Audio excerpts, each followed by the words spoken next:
వాసన సూచన ఎక్కడ. అయితే దేవుడు అవయవంలో ప్రతి దానిని తన చిత్త ప్రకారం ఉంచెను. అవయవం చదవండి. అవయవులు అన్ని ఒక్క అవయవం అయితే శరీరం ఎక్కడ.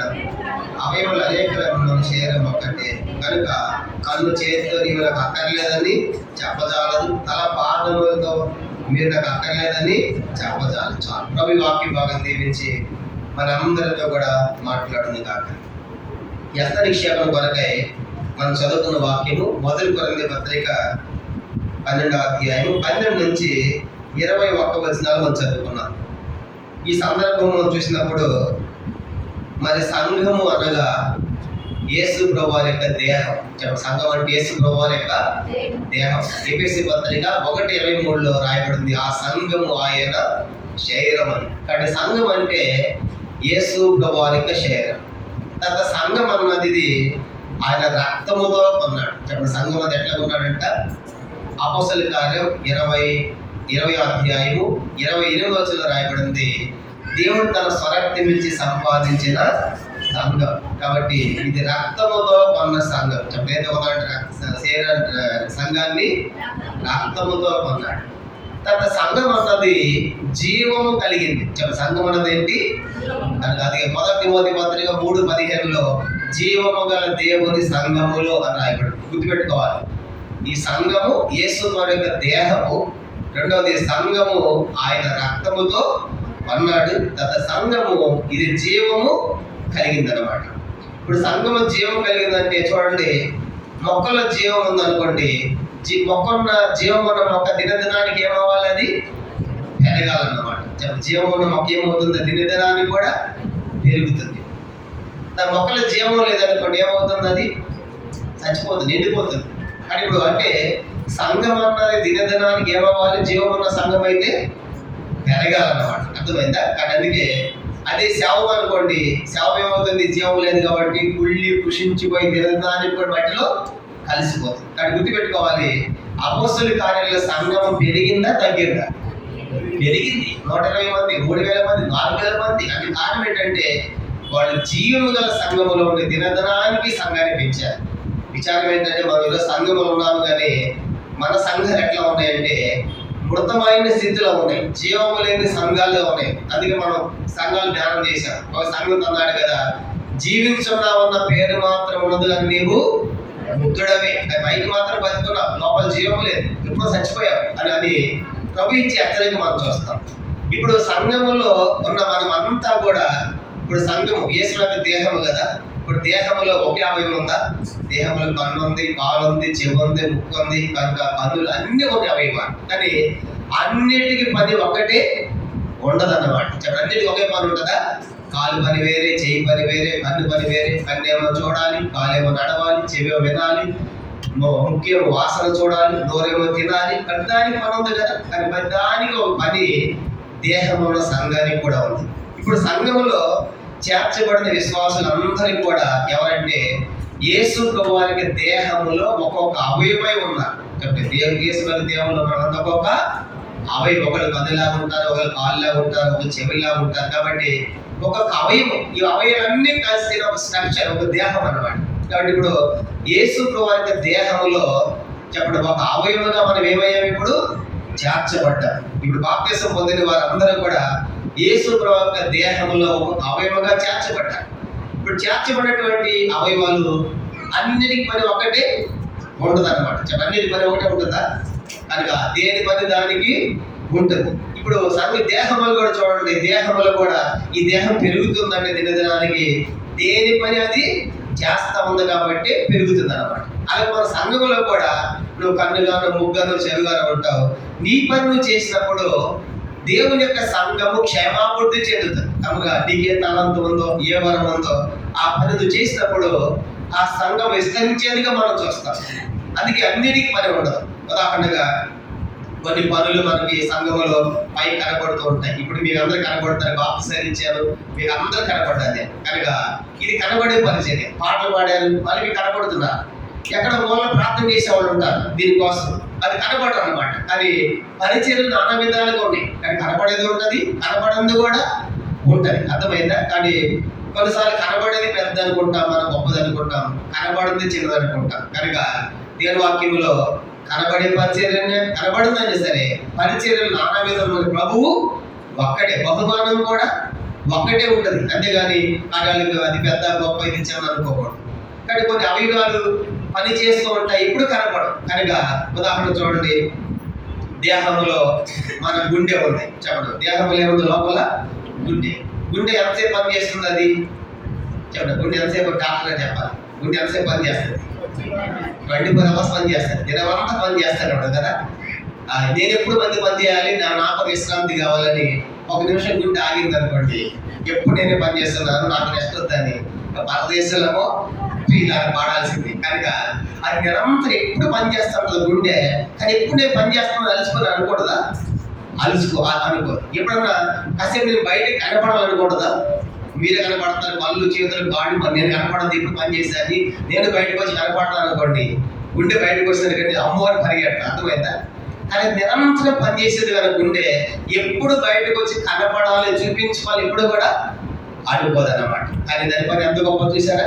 1 నిమిషం కూడా దానికి విశ్రాంతి, రెస్ట్ లేదన్నమాట. కాబట్టి అట్లా దేవుని ఇంట్లో కొన్ని కనబడని పరిచయాలు ఉంటాయి. ఎంతమంది ప్రార్థించే వాళ్ళు ఉంటారు, ఎంతమంది సమర్పించుకునే వాళ్ళు ఉంటారు. అర్థమైందా? కాబట్టి వాళ్ళ పరిచయం చాలా గొప్పది, ఒకళ్ళు బహుమానం ఉంటుంది దాన్ని. కాబట్టి మనకి కనబడేదైనా కనబడదైనా కూడా బహుమానాలు ఒకేవి. ఉదాహరణ చూడండి, ఈ దేహము ఒకదాని కూడా ఎలా సహకరించుకోండి అంటే, సంఘంలో ఉన్న మనం కూడా ఒక అవయం కాబట్టి ఒకళ్ళు బాధ అయితే మనకు కూడా బాధ ఉండాలి, ఒకళ్ళు సంతోషం అయితే మనకు కూడా సంతోషం ఉండాలి. ఎందుకంటే ఇదంతా దేవుని కుటుంబం. చెప్పండి, ఇదంటే దేవుని. దీంట్లో కులము, జాతి, మతము, వర్గము, లింగ, ప్రాంత భేదాలు లేవు. మనం అంతా ఎవరమంటే ఒక్క ప్రభు బిడ్డలు. మనమంతా ఒక్క ప్రభు బిడ్డలు, ఒక రక్తముతో కొన్నవాడు. అర్థమైందా? అంటే ఇక దీంట్లో వెనకట కులాలు, జాతులు, చరిత్రలు, ప్రాంతాలు అన్నీ పోవాలి. అన్నీ పోయి ఇప్పుడు మేము ఏ ప్రభు బిడ్డలు అని చెప్పాలన్నమాట. ఇది ఒక కుటుంబం. అదిగా చూడండి, ఒకరికి బాధ అయితే అందరికి బాధ అవ్వాలి, ఒకరి సంతోషం అయితే అందరికి కూడా సంతోషం. అది రోమ 12 ఏడ్చి వారితో ఏడవండి, సంతోషించే వారితో సంతోషించండి అంటాడు. అట్లా దేహం ఏం చేయాలంటే, దేహంలో అవయవాలు ఉన్న మనము ఒకరిని ఒకరు సహకరించుకోవాలి. ఉదాహరణగా చూడండి, మీకు అర్థం అవడం కోసం, కాలుకి ముళ్ళు గుచ్చుకుంది అనుకోండి, కాలుకి ముళ్ళు గుచ్చుకుంటే వెంటనే పనిచేసే అవయవం ఏం చెప్పండి? చెయ్యాలి. బ్రెయిన్ లేదా చెప్పండి. కాలు గుచ్చుకుంటే మొట్టమొదటి పనిచేసే అవయవం ఏంటి? బ్రెయిన్. కనుక అక్కడ బ్రెయిన్కి వెళ్ళిపోయిన ఇండికేషన్. కనుక బ్రెయిన్ ఏం చేస్తుంది? వెంటనే చేతి పంపిస్తుంది. చూడండి, ముళ్ళు గుచ్చుకోగానే బ్రెయిన్ దానికి అట్టగా ఉండాలని కాలు అనుకుంటుందా? చేయి అట్టగా ఉండాలనుకుంటుందా? వెంటనే బ్రెయిన్కి వెళ్ళిపోతుంది, బ్రెయిన్ ఏమో చేయికి వెళ్ళిపోతుంది, వెంటనే ఆ ముళ్ళు ఏం చేస్తుంది? తొలగిస్తుంది. అంటే దేహంలో కాలుకి ముళ్ళు గుచ్చుకుంటే బ్రెయిన్ పనిచేసింది, చెయ్యి కూడా పనిచేసింది. అర్థమైందా? అంటే అవన్నీ బాధపడుతున్నాయి, అది వెంటనే తొలగిస్తుంది. అట్లా దేహంలో మనం కూడా దేవుని ఇంటిలో ఒకరికి బాధ అయితే మనకు కూడా బాధ. కనుక అందరూ సంతోషించే వారు ఉండాలి. అలాగే సంఘంలో మనము ఒక్కొక్క అవయవగా చేర్చబడాలనే సంగతి గుర్తు పెట్టుకోవాలి. ఇంకొక సంగతి చెప్తే నేను ముగిస్తాను. ఇప్పుడు రన్నింగ్ రేస్ పెట్టారు, పోటీ పదం, పరుగు పదంలో పెట్టారు. ఇవన్నీ చదువు రాయబడ్డ వాక్యాలన్నీ కూడా 12 నుంచి జరిగేదాకా. పరుగు పదంలో పరిగెడితే ఒక ఆయన పరిగెత్తాడు, ఫస్ట్ ప్రైజ్ వచ్చింది. ఫస్ట్ ప్రైజ్ అయితే ఆయన బహుమానం ఇవ్వబోతున్నారు. కానీ పలానా వ్యక్తి ఫస్ట్ ప్రైజ్ అనగానే పరిగెత్తుకుంటా పోయి ప్రైజ్ అందుకుంటున్నాడు. ఇప్పుడు ప్రశ్న ఏంటంటే, పరిగెత్తింది ఎవరు? కాళ్ళ, చేతుల? కాళ్ళు కదా పరిగెత్తింది. ఇప్పుడు బహుమానం ఎవరు తీసుకుంటున్నాయి? ఇప్పుడు కాళ్ళ నాలుగు కాదు, మీరు కూర్చోండి, పరిగెత్తింది మేము కదా, కాబట్టి మేము తీసుకుంటామని చేతులు కింద పెట్టి కాళ్ళు పైకి వెళ్ళి తీసుకోవడానికి ఎట్లా ఉంటుంది? బాగుంది. అర్థమైందా? కనుక పరిగెత్తింది కాళ్ళైనా ప్రైజ్ ఎవరు తీసుకుంటున్నాయి అంటే ఒకదానికి ఒకటి సమన్వయం చూడండి, సహకరించుకోవడం చూడండి. కనుక నా కాళ్ళే కదా, తీసుకేం పర్వాలేదండి అది మనమైతే నువ్వు ఎట్టబోతావు, నేను పరిగెత్తాలి కదా అని మనం పట్లాడతాం. అర్థమైందా? అంటే ఇప్పుడు దేహంలో ఇవన్నీ అలాగే పనిచేస్తున్నాయి. గుండె ఎప్పుడు బయటకు రావాలనుకోదు, కాలు పరిగెత్తిన చేతి తీసుకొని ఇలా చెప్పాలంటే సాయంత్రం చెప్పుకోవచ్చు. ఎన్నో పనులు దేహంలో ఒకదానికి ఒకటి సహకరించుకుంటూ సమన్వయం చేసుకుంటూ కలిసి ఉంటున్నాయి. అందుకే మన బాడీ చక్కగా స్ట్రక్చర్గా మనం నడుస్తుంది అన్నమాట. అర్థమైందా? అలాగా యేసు యొక్క దేహంలో ఇప్పుడు బాప్తిసం పొందిన వాళ్ళందరూ ఒక్కొక్క అవయవముగా చేర్చబడ్డారు. నువ్వు కన్నుగానో, కాళ్ళుగానో, చెవుగానో, ముక్కుగానో ఉన్నావు. కాబట్టి నీ పని ఏంటో నువ్వు చేయాలి. ఈ సంఘములు ఎట్లా ఉండాలో ఒక 5 సంగతులు మనం చూద్దాం. మొట్టమొదటి ఏంటంటే, మొదటి సంగతి 1 కొరింథీ పత్రిక 5 నిమిషాలు ముగించేద్దాం. 1 కొరింథీ పత్రిక 12వ అధ్యాయం 12వ వచనం. మొదటి కొరింథీ పత్రిక 12:12 చదువుదాం. ఏలయనగా ఏలయనగా శరీరం ఏకమై ఉన్నను శరీరము అనేకమైన అవయములు కలిగి ఉన్నదో ఎలాగూ శరీరం యొక్క అవయములన్నీ అనేకములై ఉన్నను ఒక్క శరీరమై ఉన్నవో అలా తీస్తూ ఉన్నాడు. చూడండి, దేహంలో అనేక అవయములు ఉన్న అన్ని కూడా ఒక్క అవయముగా ఉన్నాయి. ఇదేం తెలియజేస్తుందంటే ఐక్యత, యూనిటీ. మొట్టమొదటి ఏంటంటే మొదటి సంగతి, అనేక అవయములు ఉన్నా కూడా ఒక్క దేహములాగా ఒక్క అవయములాగా పనిచేస్తున్నాయి. అనేకమైన అవయములను శరీరం ఒక్కటే, ఒకే దేహంలో అనేక అవయవాలు ఒక్కటిగా పనిచేస్తున్నాయి. అంటే మొదటిది ఏంటంటే, ఇప్పుడు సంఘములో చేర్చబడిన వారు ఎట్లా ఉండాలి చెప్పండి? ఐక్యతతో ఉండాలి, యూనిటీతో ఉండాలి, ఏకత్వముతో ఉండాలి. అందుకే సహోదరులు ఐక్యతగా నివసించిన ఎంత మేలు, ఎంత మనోహరమని చూస్తాం. కానీ మొదటి సంగతి, ఇప్పుడు సంఘములకు వచ్చినటువంటి వీళ్ళు ఇప్పుడు సంఘములు ఎట్లా ఉండాలంటే రకరకాల అవయవాలు కూడా మనం ఒకే దేహంలో ఉన్నాం. చూడండి, ఈ దేహం అంతటి శిరస్సు ఎవరు చెప్పండి? శిరస్సు యేసు ప్రభువు. సంఘం అనే దేహానికి శిరస్సు ఎవరు? యేసు ప్రభువు. ఆ శిరసత్వంలో, శిరస్సు యొక్క ఆధీనంలో ఈ అవయవాలన్నీ పనిచేయాలి. అంటే యేసు వారి యొక్క ఆధీనంలో ప్రతి అవయవం కూడా పనిచేస్తుంది అన్నమాట. అలా మనము మొదటిగా సంఘముతో ఐక్యతతో మనం ఉండాలి. ఇది మొదటి సంగతి. రెండో చూద్దాము. ఇది మొదటి కొరింథీ పత్రిక 12వ అధ్యాయం 13వ వచనం. మొదటి కొరింథీ పత్రిక 12:13 చదువు. ఎలాగనగా యూదులమైనను గ్రీజులమైనను దాసులమైనను స్వతంత్రమైనను మనమందరము ఒక్క బాప్తిసానికి ఒక్క ఆత్మ అయితే బాప్తిసం పొందితిమి, మనమందరం ఒక్క ఆత్మను పానము చేసిన వారమైతిమి. చాలు. కనుక ఇప్పుడు దీంట్లో బాప్తిసం పొందిన తర్వాత ఇక నేను యూదులను, గ్రీజులను, దాసులను, స్వతంత్రులని భేదములు మనం చెప్పకూడదు. అర్థమైందా? కానీ ఇప్పుడు వెనకటి చరిత్ర, ఏ కులమో, ఏ ప్రాంతమో, ఏ వర్గమో, అవన్నీ చెప్పకూడదు. నేను యూదుని అనకూడదు, నేను దాసుని అనకూడదు, నేను స్వతంత్రుని అనకూడదు. మనమంతా కూడా ఒక్కటి. అంటే కులములు, జాతులు, మతాలు ఇవన్నీ పోవాలన్నమాట. రెండోది మనకి ఏం తెలియజేస్తుందంటే ఈ హస్తనిక్షేపం ద్వారా మన వెనకటి చరిత్ర సంఘములో భేదములు లేకుండా ఉండాలి. కనుక అంటే మొదటిది ఐక్యత, రెండవది భేదములు లేకుండా. ఇంకా మనం చూసామంటే మా కులం ఏంటో తెలుసా, మా వర్గం ఏంటో తెలుసా అని దీర్ఘాలు తీసి వెనకాల చరిత్ర మనవిగా చెప్పకూడదు. అంటే అవి పోవాలి. ఆయన దాసులు అనదు, ఆయన స్వతంత్రుడు అనదు. యేసుని నమ్మిన తర్వాత మనమంతా సహోదరులు. ఎప్పుడైందంట సహోదరులు అంటే ఒకే శరీరం పుట్టినవా, యేసు యొక్క దేహం పుట్టాం కాబట్టి ఇక నుంచి మనం భేదము లేకుండా ఒక్కటిగా ఉండాలి. అంటే మీకు దాసుడు, స్వతంత్రుడు అనేటువంటి తారతమ్యాలు లేకుండా ఉండాలని మనం తెలియజేస్తుంది రెండవ సంగతి. మొదటిది ఐక్యతతో ఉండాలి, రెండవదిగా భేదములు లేకుండా ఉండాలండి. మూడో చూసామంటే గలతీ పత్రిక బాప్తిసం ద్వారా గలతీ పత్రిక 3వ అధ్యాయం మనం చదువుకునే ఉన్నాక 3వ అధ్యాయము 27వ వచనం. గలతీ పత్రిక 3వ అధ్యాయము 27వ వచనం. బాప్తిసం ద్వారా మనం ఏం జరిగిందంటే క్రీస్తును ధరించుకున్నాం. గలతీ 3:27.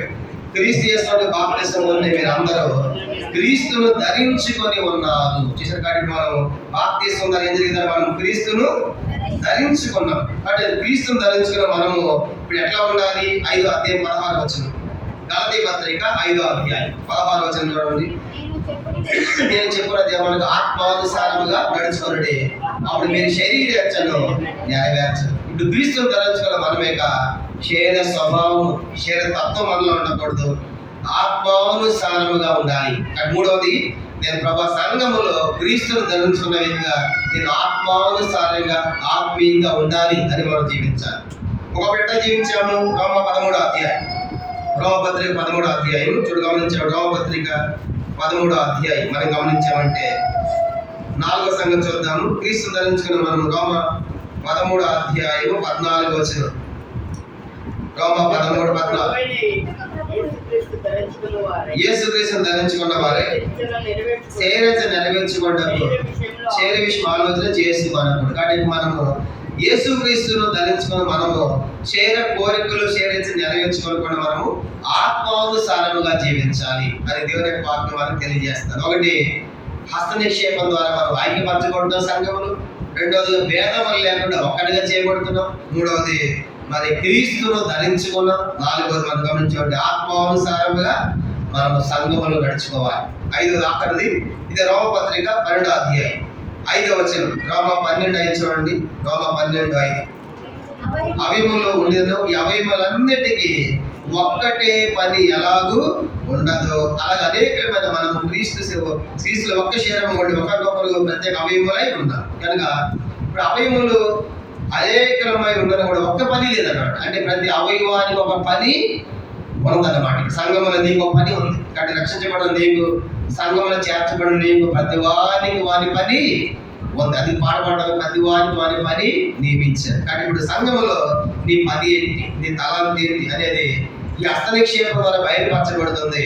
అలాగే సంఘములోని ఆ పని మనం చేసినప్పుడు సంఘ క్షేమాభివృద్ధి కొరకు మనము పాటుపడే వారు ఉంటామని దేవుని వాక్యం మనకు తెలియజేయబడుతుంది. కాబట్టి ఈ 5 సంగతులు జ్ఞాపకం చేసుకుంటాం. మొదటి హస్తనిక్షేపం ద్వారా మనము ఐక్యత, కనుక దేహం ఒకటే కానీ అవయవాలు వేరుగా ఉండి ఐక్యంగా పనిచేస్తున్నాయి, అలా ఉండాలి. రెండవదిగా ఆ యొక్క దాసులు స్వతంత్ర భేదము లేకుండా ఉండాలి. మూడవదిగా క్రీస్తును ధరించుకున్న వారిగా మనం కనపడాలి. నాలుగవది మరి శరీర కోరికలు తత్వం పోయి ఆత్మానుసారముగా మనం జీవించాలి. ఐదవది ఆఖరిది ఏంటంటే మరి సంఘములో పని ఒకటి కానీ ఏమిటంటే ప్రతి ఒక్కరికి ఒక పని ఉంది. అది ఈ హస్తనిక్షేపం ద్వారా నీకున్న పని బయలుపరచబడి తిమోతి పత్రిక చదువుకున్న మాట చూడండి. హస్తనిక్షేపం ద్వారా నీకు ఒక కృపావరం ఇవ్వబడింది. మొదటి తిమోతి పత్రిక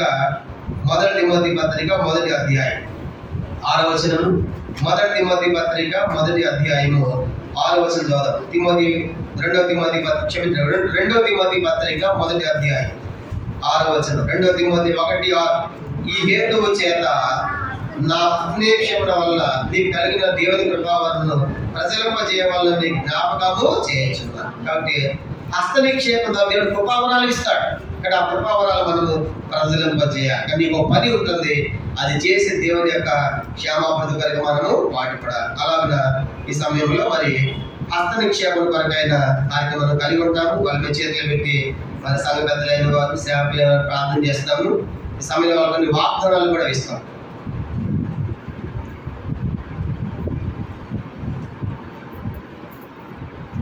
ఇది బాప్తీస వాగ్దానము కనుక తీసుకున్న తర్వాత మీ పేరు రాసుకోండి, తారీఖు వేయండి, తర్వాత సంవత్సరం కూడా వేసుకుని మీకు ఇచ్చిన పేరు కూడా రాసుకోండి. మరి బాప్తీస వాగ్దానం కనుక ప్రార్థన చేసే ముందు ఈ వాగ్దానం తీసుకొని వాళ్ళ వరకు చేయబెట్టి పెద్దలైన వారు సేవకులైన ప్రార్థన చేస్తారు. అంటే శామలు ఎక్కుతారు.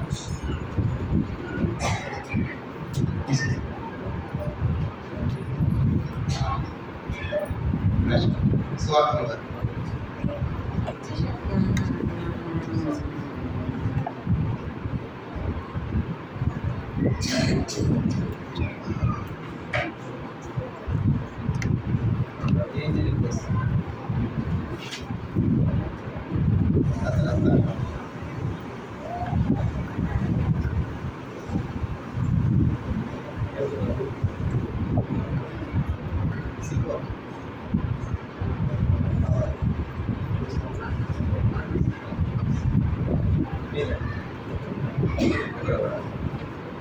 ఇల్లు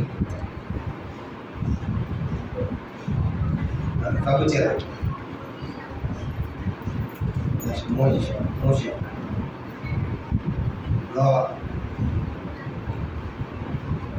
విజయ్ కుమార్, రాహుల్. సమయంలో మన 2 టీములు ఉంటాము. తిమోతన్న, యాకోబ్ అన్న మరి ఇటు ప్రార్థన చేశారు. బోయేజ్ అన్న, ఈరోజు బ్రదర్స్ వైపు మరి సీనియర్ బ్రదరు, నేను